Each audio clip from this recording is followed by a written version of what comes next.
Hey everybody, Peter Zeihan coming to you from Colorado. The big news over the weekend is that a Hong Kong court has ruled that China's largest property development group, Evergrande, is bankrupt and needs to be broken up. This is something that the Chinese government has spent a lot of effort on the last 2 years not happening because, well, let me give you a little backstory. So there's two big things that dominate the Chinese economy. The first is something I call hyper-financialization, the idea that the government both de facto confiscates the savings of the citizen population so it can only go into projects funded by Chinese state banks, as well as massively expanding the money supply to a tune of like almost triple what we have here in the United States in order to make sure that there is plenty of cash sloshing around in the system so that banks can loan anything in any amount at low terms to anyone at any time. Because if they can do that, they can expand, and hire. And people who have jobs don't go on long walks in large groups together. It's a public stability, political control approach to finance. It's not about profit. It's about throughput, because throughput requires a lot of bodies. Anyway, that's the goal. In that sort of situation, you get two things. Number one, you get companies like Evergrande who gorge on all this bottomless supply of debt to build, even if there's no demand. Second, you get a population who knows that their private savings is almost worthless because the Chinese government is forcing them to keep it in the state banks. And they want to put it into a hard asset that preferably the state can't control. And if they can't get their money out of the country, then the next best thing is a hard asset in the country, which typically is property. So you get people pooling their private savings in order to buy condos. And each condo is typically owned by a different consortium of private individuals, making untangling it. Also, you have somewhere probably in the vicinity of 1.5 billion units in the country that have never been lived in, never will be lived in. So you're talking about 100% overbuild conservatively. Some estimates say it's as high as 3 billion, which is just so far beyond stupid. Anyway, Evergrande going down means that their debts aren't going to be serviced anymore, and the physical assets they have are going to be parceled up, and foreign investors are going to be coming in and seeing what bits that they can get. None of these things are things that the Chinese Communist Party would normally allow to happen. So there's a couple ways that this can go. None of them are good. Option number one is we follow a Western-style bankruptcy and restitution program where this system is broken up, and a lot of their assets are sold at pennies, maybe dimes on a dollar, and it just goes away. If that happens, we will have a very clear idea of just how much the oversupply in the market is, and you can count on private citizens being up in arms. Probably, the best estimate I've seen out of China is that 70% of total private savings is wrapped up in real estate, and most of these assets are worth no more than 10 cents on the dollar. So if you have a fire sale of the single largest player, which controls 1/6 of the market, holy shit, things are going to get real very, very, very quickly. Option number two is that the Chinese step in and abrogate the Hong Kong ruling.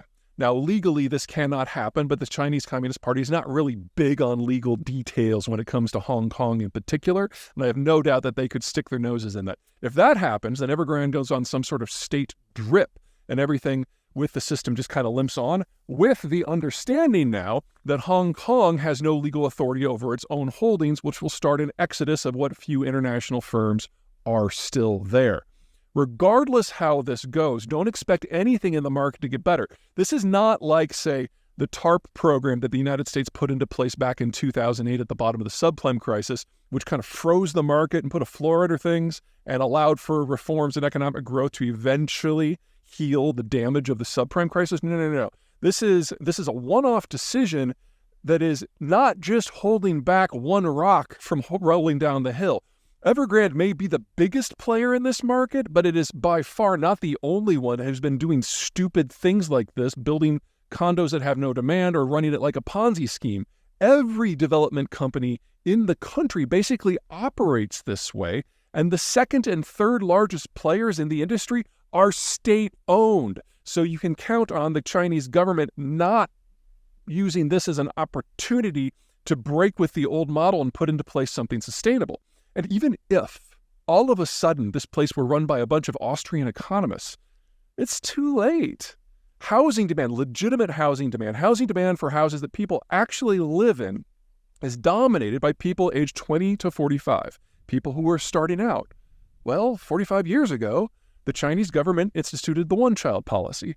You combine that with the most rapid urbanization program in human history, and there are no longer enough people under age 45 to do anything that is consumption-led, including home buying.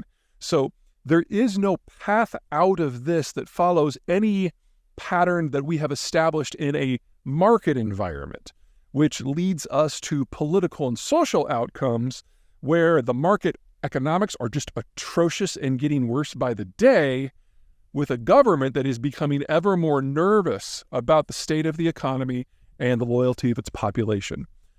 I don't want to say anything overly dramatic as like this is where it all starts to fall apart, because we've had a lot of things like that go down in the last 18 months. But this cuts to the core of what enables the average citizen to actually support the government. And there's no way we move forward from this without a lot of side damage.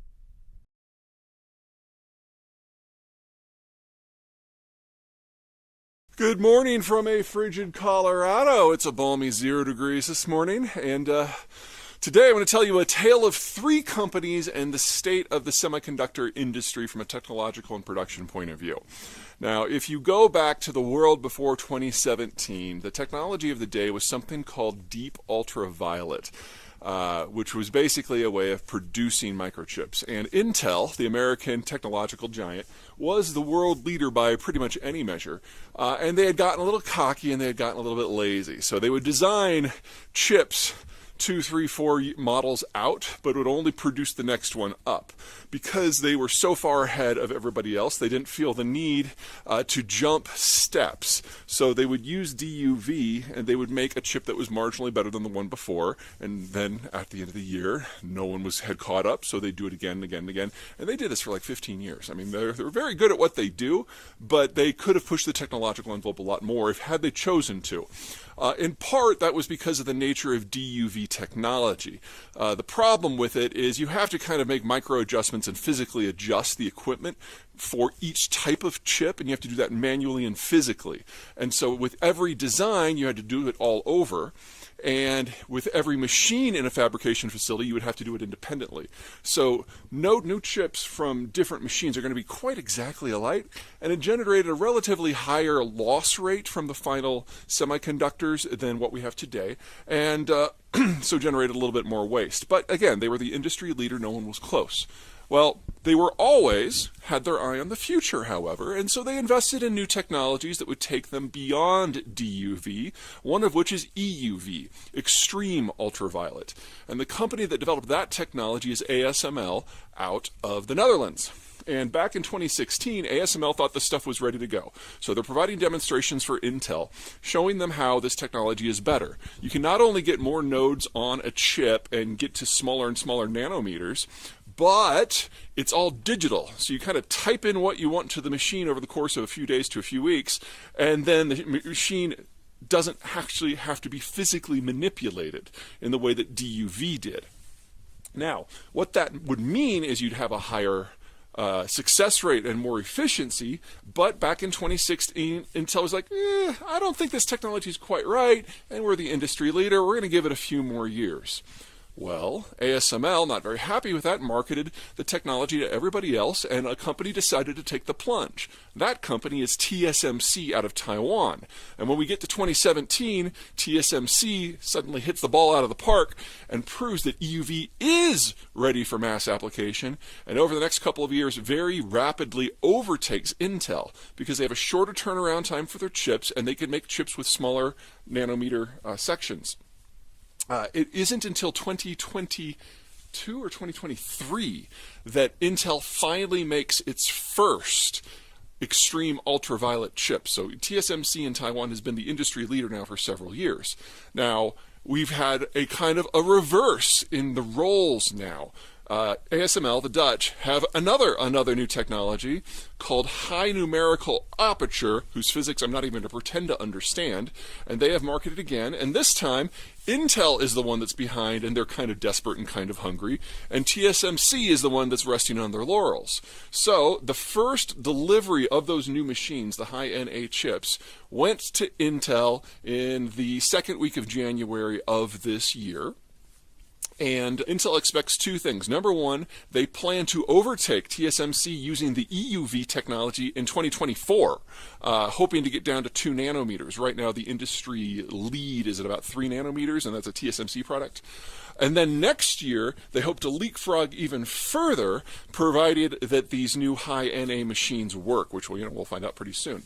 Anyway, that's where we are right now. In terms of the overall geopolitics, it's pretty straightforward. Right now, 90% of all IN chips are made by one company, TSMC, in one city in Taiwan.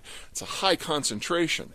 But if Intel, working with ASML, can pull this off, all of a sudden we will have facilities in the United States that are working on the higher end stuff, with some of the first facilities that are going to be going online outside of Phoenix and Columbus, Ohio. So stay tuned, because the geography of these chips is about to evolve pretty significantly, if high NA works. And if not, we're still stuck with Taiwan. It could be worse.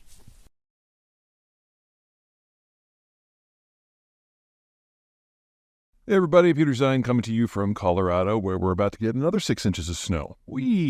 A lot of you have written in about the Biden administration's decision to put an operational pause pending further review on liquefied natural gas exports. There are a lot of people talking a lot of things on all sides. On the energy industry side, they're saying that this is a breach of proper protocol, and it's going to really inhibit future investments across the sector. And on the environmentalist side, they're talking about how this is the end of that sector altogether, and they're dancing and singing Kumbaya. Everybody's wrong. Let me kind of lay out what this stuff is. So, natural gas is normally transported by pipe because it's difficult to move, it's difficult to store, it's difficult to produce. And so you'll have a pipe network like in North America that is separate from the pipe network in Europe, which is separate from the pipe network in China. Those are the three big ones. You got some smaller ones around the world. They don't connect, or they can't connect. And so if you want to link these together, what you need to do is have a facility on a coast that will chill the stuff down to something like negative 300 degrees or so. And then it's a liquid, and then you put it into a specially designed tanker that can handle these cryogenic fluids. And then you transport it across the ocean to another facility where it unloads and is regasified and then put into the new system. Now, we've been doing this for a few decades, but it's only in the last 15 years that it's really started to become big. And the primary reason for that is the environmental movement, because natural gas, if it's properly burned in an appropriate facility, a combined cycle natural gas plant, generates about half of the CO2 emissions of, say, a coal plant. Also, you can spin up a natural gas facility in just a few minutes, as opposed to a coal facility, which can take hours to even days. And so if you want to pair it with, say, wind and solar, it's the perfect complement fuel, because when the sun goes down or when the wind stops, you can just turn this thing on. And so if you want to get the full capacity from your wind and your solars, you really have to have a conventional system that's dispatchable like natural gas. Now, the United States currently has enough capacity, nameplate capacity, to chill and ship about 13 billion cubic feet of this stuff per day, which makes it the largest exporter in the world already. And under construction are facilities that would allow another 12 BCF per day, which, if you remove the United States' existing capacity from that, that's again the world's largest. And then there's already been stuff permitted for another 16 billion cubic feet per day. So, you add those three together and, where we are right now, that's enough to supply all of Japan. If we bring all of these online, that's almost enough to supply all of Europe. And the Biden freeze doesn't touch any of that. It is a pause of the review process for new facilities. Now, if the United States were to bring these all online, so 13 today, 12 in the few years, and down the road, maybe another 16. You're talking, 40? Yeah, it's more than 40 BCF. And that would be roughly 1/4 to 1/3 of total U.S. consumption of natural gas. If we did get the number that high, we'd have a lot more price linkage between the U.S. market and everywhere else. Remember, natural gas is pretty much sequestered, and LNG has traditionally just kind of played at the margins. But if we had this kind of volume, then Americans would start to be exposed to global natural gas prices. If that were to happen, instead of this $2 to $5 range that we've kind of become used to and is probably going to be our norm for the next few decades, we'd probably see prices regularly going above 15 or 20 as we have international price shocks because of things like, I don't know, the Ukraine war, or I don't know, something blowing up in the Middle East. When you only have about 10% exposure, or in our cases a little bit, 10%? Yeah, we got about 10% exposure. The price swings are very muted.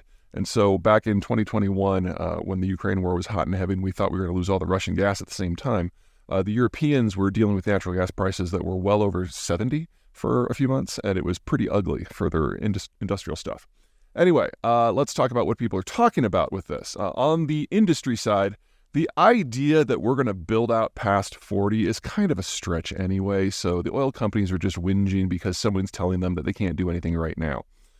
Second, the Biden administration has not oversold this. They're saying it's a temporary pause of the review process to consider climate change. Well, if you want to consider climate change, natural gas is the perfect fuel to ship out in bulk because it's the only thing that really pairs with solar or wind. You're not going to do this with coal. That would be silly. And batteries sound great until you realize the industrial process that's required to build them at scale is never going to make them more than a niche use in specific areas. I'm not saying there's no use for them there, but natural gas is so much easier. It's so much cheaper. And by most measures, it's actually a lot cleaner too. So you're only going to put batteries in places like Phoenix maybe, where the solar intensity can be really, really high, and they just need to save some, for nights. And then on the environmental side, the celebrations, number one, this is not forever. It's a temporary pause of the review process, which the Biden administration can reverse with a stroke of a pen, or any additional leader could, for reasons environmental, economic, or strategic. Remember that a lot of the stuff that's getting shipped out right now is going to Europe in order to allow the Europeans an option other than sucking down Russian gas. So, this is kind of important from that front too. So everyone's kind of making a really big deal out of it, but I think the thing that is most hilarious is that the Biden administration has found a way, again, to satisfy the environmental activists without actually changing the system. This is very similar to what he did when he came into the presidency and he put a moratorium on fracking on federal lands, and everyone was all wailing and gnashing their teeth on one side and screaming bloody delight on the other side. Well, people forget that 99% of all shale operations are on private land, and that is regulated by the states. So it was less than 1% of wells that were affected at all. But it made the environmentalists happy, and it pissed off the energy industry, but it didn't really change anything at all. And Biden is never going to be the preferred candidate of the energy industry, and he was able to placate some of his more hardcore supporters. He's now done that again. So it's a fairly savvy political move that actually moves the needle not at all, which, is one of the smarter things you can say about politics these days.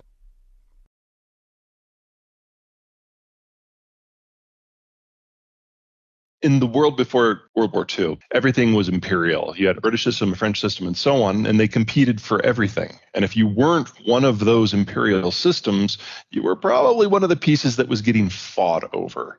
So technology did not advance all that quickly. Markets were small and segmented and fragmented, and there was always the looming risk of military conflict. Ultimately, that competition brought us World War II and the destruction that came with it. At the end of World War II, the Americans made an offer to most of what we now know as the advanced world for a different way of operating. We would patrol the global oceans so that anyone could go anywhere and interface with any partner and sell into any market, if in exchange everyone would line up with us to fight the Soviets in the Cold War.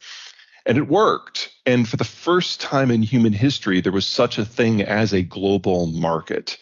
And by combining all those little disparate pieces into a single global whole, whether it was an imperial center of the United States or a colony, everyone could access manufactured goods and energy and finance and global transport really for the first time. And everyone started to specialize. And in that specialization, we founded the value added that eventually brought us to the world we're in today, where products can cross the world in a matter of days and supply chains can have hundreds of steps with no risk, and yet people can still finance the purchases relatively easily.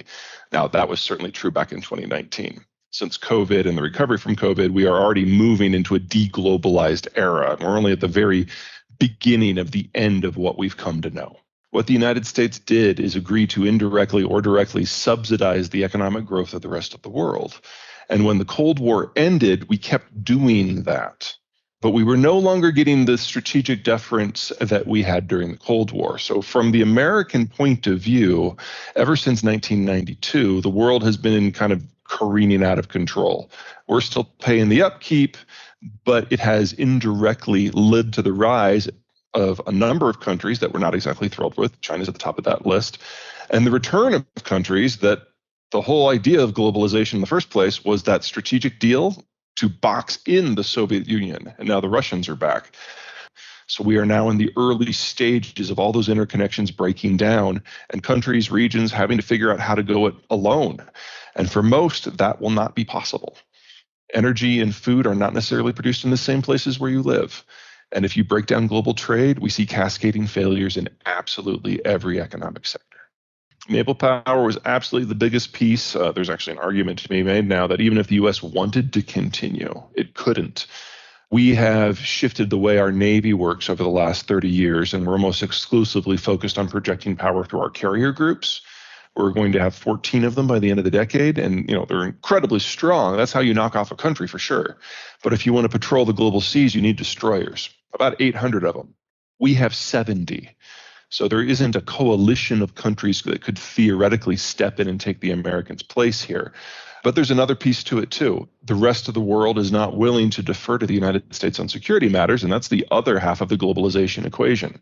So whether it's from the point of view of the security provider or the consumer, this was always going to end, and now it is. Before World War II, transport was a little dicey. You had all these conflicting imperial systems.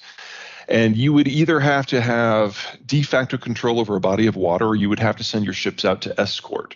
And that meant there was limits on to how much could be shipped, and the cost was relatively high. You had to go fast to avoid foes at limited range.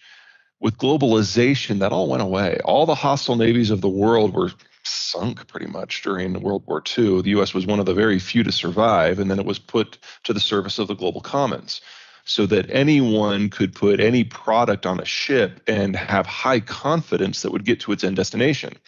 Now, in the early days of this, as Europe was recovering from the war, as Japan was rebuilding, and then ultimately as the colonies were being freed, this started with the same basic stuff that we had during the imperial era: iron ore, food, oil, the basics. But as time went on, it became apparent that you could have more and more ships with more and more product on the float. We started getting into this crazy idea called intermediate good trades, where you would make a bumper for a car or a carburetor, and you just specialize in that one thing. And that specialization expanded the volume of what we would transport by an order of 3 orders of magnitude. And that brings us to the world we are today, where an iPhone has like 1,100 parts and 10,000 independent supply chain steps, because the risk within the system is negligible. So everyone specializes in a specific thing. You shuttle intermediate products about, and then ultimately the final product will end up in your front door. That is something that is so far past what has been reality in human history as to almost be obnoxious. But this is our normal today. And as we're discovering, whether it's because of the Ukraine war or the China lockdowns or the Trump tariffs or Brexit, you disrupt one piece of one supply chain and you do not get an end product. So now we have to do all of this in screaming reverse: unspecialize, bring production supply chains closer to their end consumer, make them shorter, make them less energy intensive. And that means that roughly 2/3 of the people in the world that are in the sector of manufacturing no longer have a means to earn a living.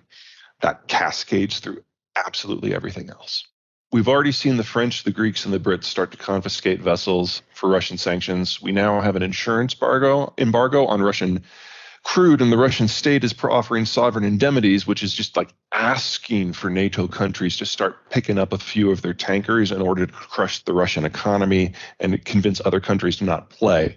We also no longer have sanctity of supply in China because of the COVID lockdowns. Shanghai was locked down for all of April, all of May, reopened on June 1. It's in the process of closing down again. Whether it's for health or for populism or for trade or for security or for energy or for interruptions in the actual flow of goods, this doesn't work anymore. And that means we have to rebuild the supply chains. And if we're going to rebuild them based on our own consumption needs, most of that is going to be internal. So the UK, once it figures out Brexit, will probably join the NAFTA alliance.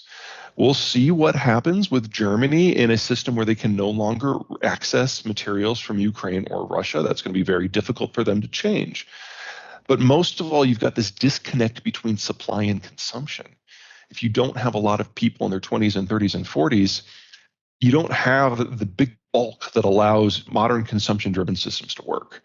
That means you can only play on the production side, on the export side. And that makes you very vulnerable to changes in anything in the international environment or changes in the political or economic environment of your ultimate consumers. So we're seeing this, what has been a flawless, frictionless system, face pressures from every point of the compass at every step of the supply system. You don't break up an old supply chain and build a new one in a period of demographic decline without massive inflation. And here we are. This is not a one-off. This is not a Biden thing. This is with us for years. Automation's great if you can afford it. When globalization hit, everyone could play at every part. And so we moved off of a subsistence living in agricultural zones into the cities where we took higher value-added manufacturing and service jobs. And when you move into the city, by necessity, you have a smaller living footprint, so you have fewer children. Also on the farm, kids are free labor, so you have a bunch. In the city, not so much. You play that forward for 70 years, and a lot of the world stopped having kids in large numbers 50 years ago. So we're now in this decade at a point where a lot of the advanced world, their last generation is moving into retirement.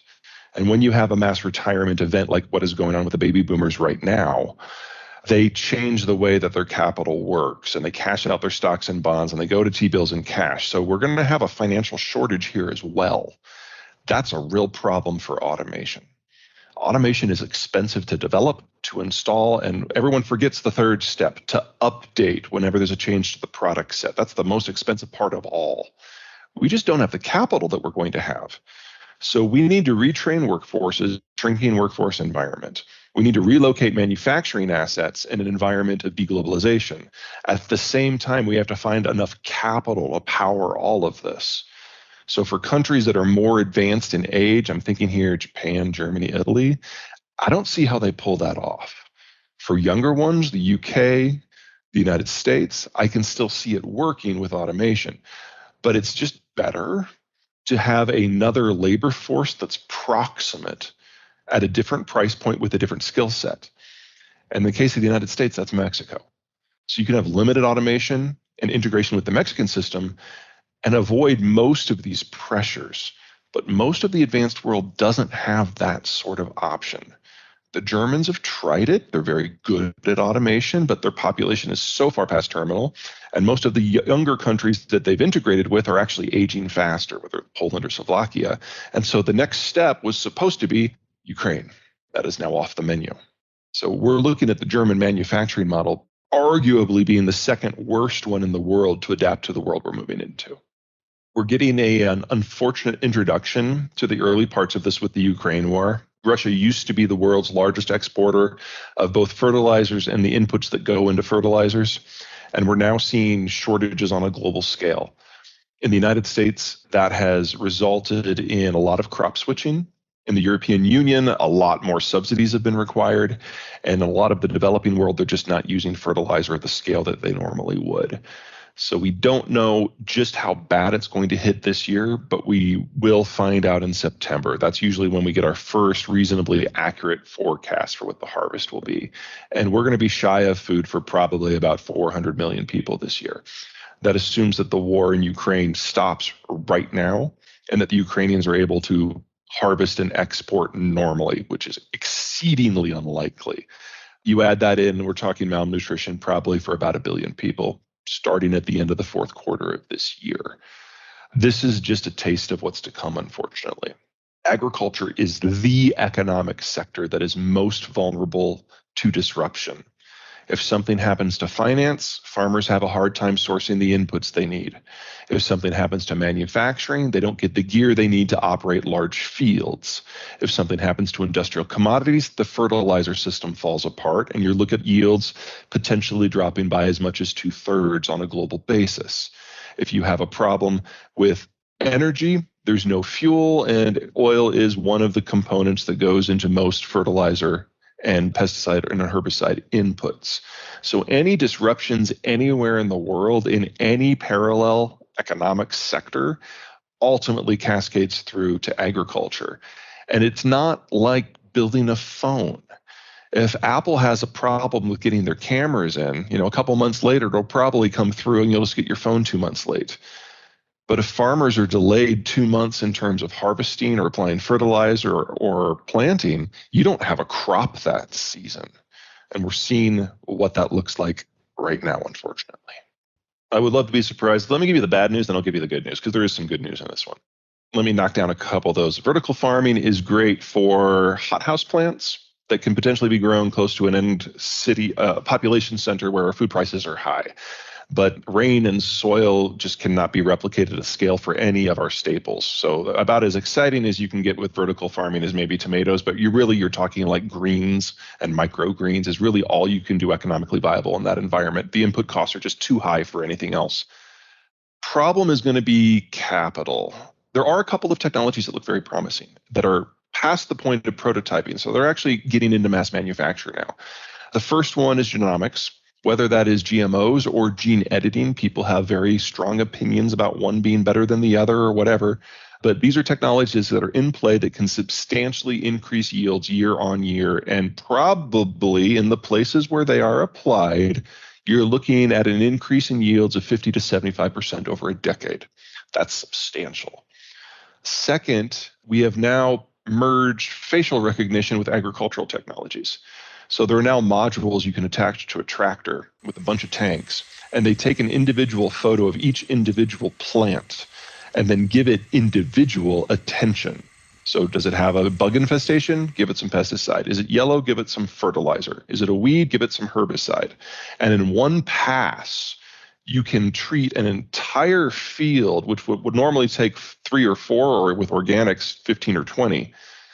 But you use a fraction of the inputs. And in the world we're going into, that sounds really attractive. The problem's capital. This new equipment is really expensive, and gene editing is definitely not cheap. So you can only apply these in places where the manufacturing system is more or less homegrown and where the financial capacity of farmers is relatively high so they can afford to buy this stuff. And that means they can only be applied on the really large farms that grow row crops. So you're talking Canada, the United States, Australia. If they can get the politics right, maybe Argentina, a little bit of France, a little bit of UK, a little bit of the Netherlands. That's great. That's probably going to stop 1 billion people from starving over the next 10 years. But the number of people who are going to be suffering extreme malnutrition and famine is still looking to be north of 1 billion people, even with these advances. I think we're going back to that in a very big part of the world, heavily concentrated in the Eastern Hemisphere. Writ large, the Western Hemisphere is a significant exporter, and the Southern Hemisphere is a significant exporter. So it's kind of like that northeast quadrant of Eurasia and the Middle East that I'm most concerned about. Most of the green revolution that took place in the 60s and 70s in agriculture was an input story. We got capital, equipment, fertilizers, pesticides, and so on to places that didn't have them before. And in lands that normally would not produce with the pre-industrial skill set, they could produce with the industrial skill set. I mean, that's the story of Brazil right there. And that's the world's 3rd largest exporter now. We're seeing a disruption in every part of the input stream, and it's going to get more and more intense. So the places that have seen the greatest output increases over the last 40 and 50 years, those are likely to be the places that are now going to see the largest decreases. There's 3 big sources for conventional energy.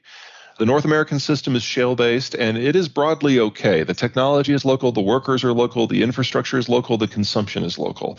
Now, for people who live in that space, yes, there are a small forest of caveats, but overall, North America looks pretty good. The second big source is the former Soviet Union.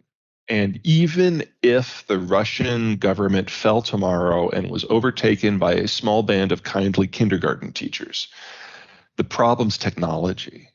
The Russians don't have the tech to operate most of their own fields, particularly in the eastern half of the country in East Siberia, the stuff that goes to East Asia. This is all stuff that was brought online post-Soviet. And now that there are no longer Western techs in this space, you should expect that production to collapse. We don't have a metric to determine how fast, but it's really difficult for me to see most of it lasting more than 3 years. And that assumes no boycotts, no war, no sanctions. That's just from getting the stuff out of the ground in the first place. And then the third big source, of course, is the Persian Gulf.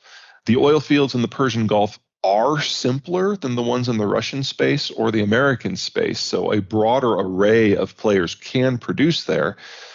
Problem, security.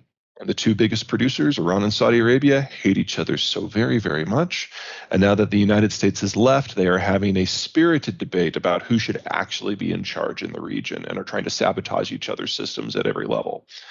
There are very few countries that have the naval force to reach the Persian Gulf at all.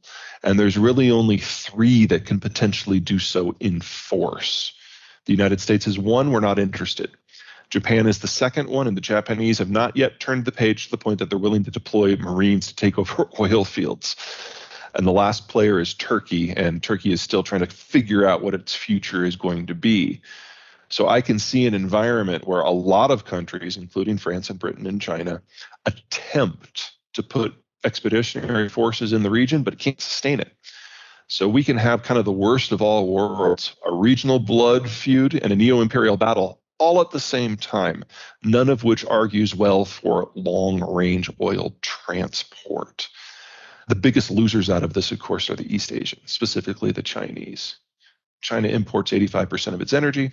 85% of that comes by tanker from the Persian Gulf, and the remainder is from that part of the Russian space that is going to go to zero.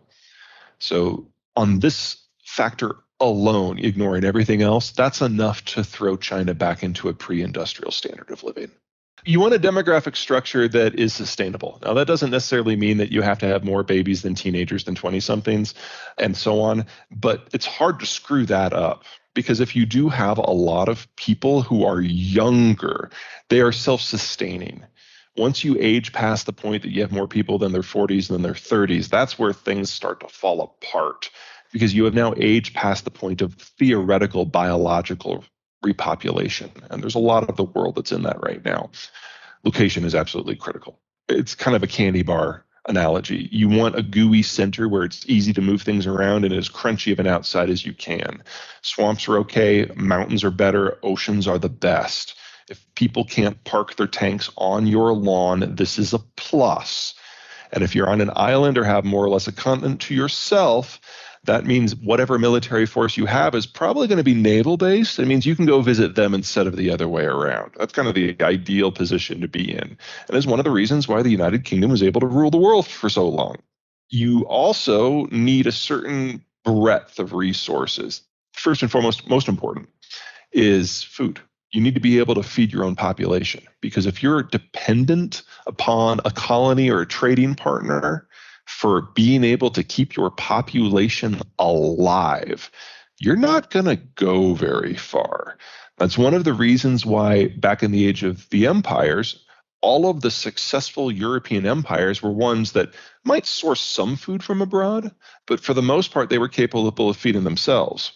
It wasn't until we got to the industrial age when the Brits were industrializing, no one else was. That was the first time that we had long-range food supply for an imperial core.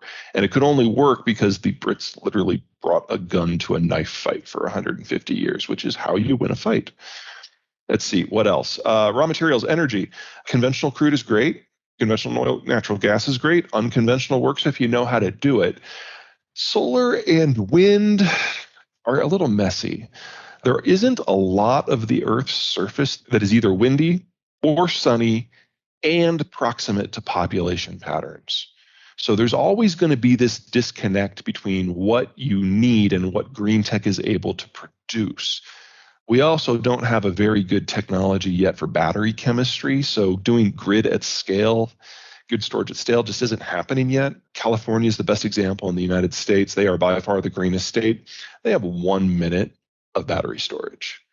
If you really want to go green, you need it 4 hours. So we're not in a place right now where there's enough lithium production in the world to allow the United States to get 4 hours of battery storage, even if no other country used any lithium and we only used it for power systems. So no phones, no clocks, nothing, just batteries for power systems. There's not enough in the world. So we need something better. We're not there yet. You overlap all of these, and there's certain parts of the world that look great and certain parts of the world look awful. The Middle East imports all their food. They actually even have, in many cases, other countries process their energy. That's not self-sustainable in a post-globalized world. North America is self-sustainable in almost everything. You can see that system having some hiccups as they adjust, especially in manufacturing, but that works. The United Kingdom is kind of in between. Self-sufficient in food, British food, we can talk about that if you want to, because but they have a foot in both worlds, which honestly I think is always where the Brits have been more comfortable than all completely with one side or the other. So a partnership with the United States on defense and energy, partnership with NAFTA in terms of manufacturing, that works. There's a lot of change that has to come. That will be inflationary. That will be disruptive, yes. But it's the sort of change that the Brits have done before. Far more concern for Germany. All of the inputs, everything, absolutely everything except for the labor comes from somewhere else. And their labor is dying out as well. How Germany transitions through these geopolitical changes is going to be one of the most shocking things that the German people have done ever. And we all know from history that the Germans do not culturally deal well with systemic shocks. I've got concerns there. Yeah, we'll always make a mess of the politics. That's just a given. By far, the French and the Japanese. The French have the best demography in Europe. They have a electricity system that is largely nuclear, and if that doesn't work, they're on the far western edge of the continent, and oil sources are not too far away.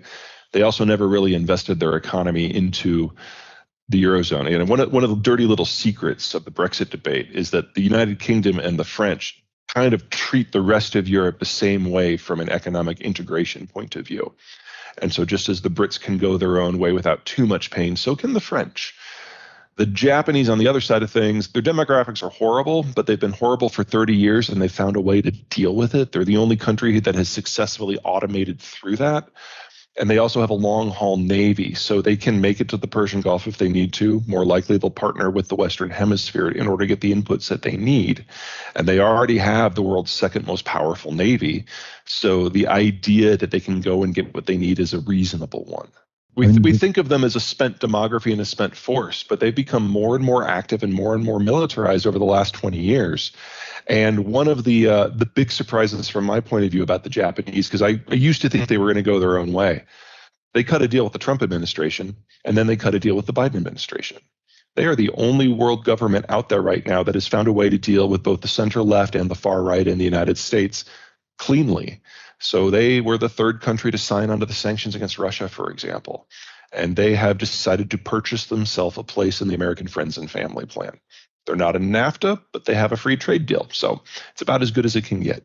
Turkey, stable demography, surprisingly, shockingly diversified and stable manufacturing system, self-sufficient in food, oil's close hand, natural gas is close at hand, and they are already the premier military power in their neighborhood.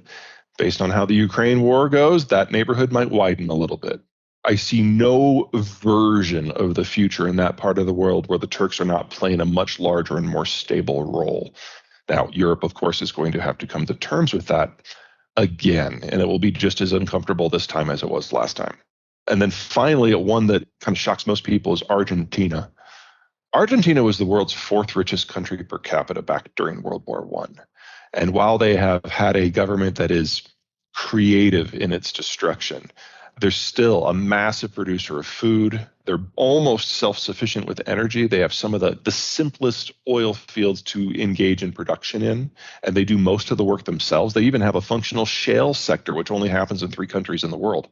Most importantly, though, there's not a threat near them. They're at the southern end of the Western Hemisphere. Their closest countries that are capable, Brazil and Chile, are going to, in the case of Chile, become a bit of a satellite. In the case of Brazil, become a bit of a no man's land. There's no security threat here at all. The biggest challenge they're going to have is bringing manufacturing back. And if global manufacturing is breaking down, they're going to have a choice: build it yourself or go without.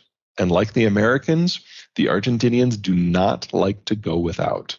But if we're moving into a world where transport breaks down and rule of law is not enforced and shortages are the orders of the day, this is what the Argentinians call an average Thursday. It's not so much that they're rising to the median, it's the median is falling to them. And that's assuming that they don't change anything. They change a few things and things get golden very quickly.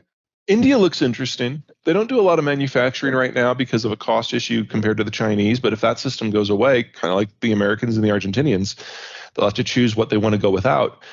I don't think it's going to be a globally engaged India.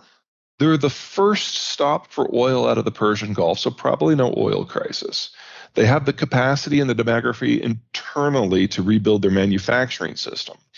But even if all they do is build enough for themselves, 1.4 billion people, that's globally significant, even if they're not globally engaged.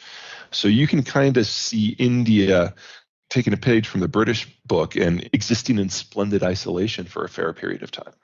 China dies this decade. This is a short version. Their demographics are now so atrocious that we're looking at having the population halve between now and 2050.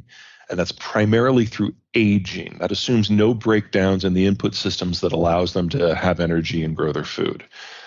With just that, the entire economic model will collapse before 2030.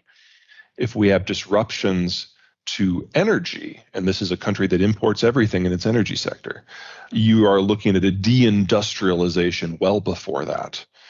And with COVID, we're seeing manufacturers up and leave as quickly as they possibly can, because this is now the new norm for China. China's vaccine doesn't work versus Omicron B. And so China is no longer a partner in reliable international supply chains. So everything that can go wrong in China right now is going wrong. The Ukraine war is particularly problematic because it means they're going to lose energy from the Russian space and probably even a lot of food from the Russian space. They're probably the biggest losers out of the war after the Ukrainians themselves, obviously, because they're the last country in the kick line. Everyone else gets their stuff first. I'd actually argue that it hasn't worked out for the Chinese on any of those measures. Let's start with the copying and the innovation. China makes low-end stuff. They do assembly. And I don't mean to suggest that's insignificant. It's a critical part of the process.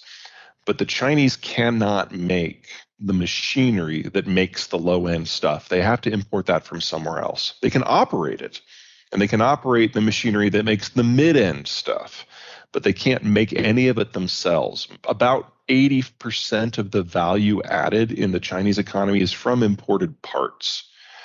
That makes them the king of the assembly and the masters of the low end, and that is critical.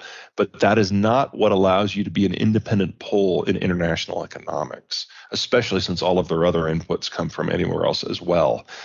And unlike the Brits, and unlike the French, and unlike the Turks, and unlike the Indians, and unlike the Japanese, they can't go to get what they need. On paper, yes, the Chinese Navy is huge. It has more ships than the British, the Japanese, and the American Navy combined by a significant margin. But 90% of them can only go 1,000 miles from shore. And that assumes that they're going in a straight line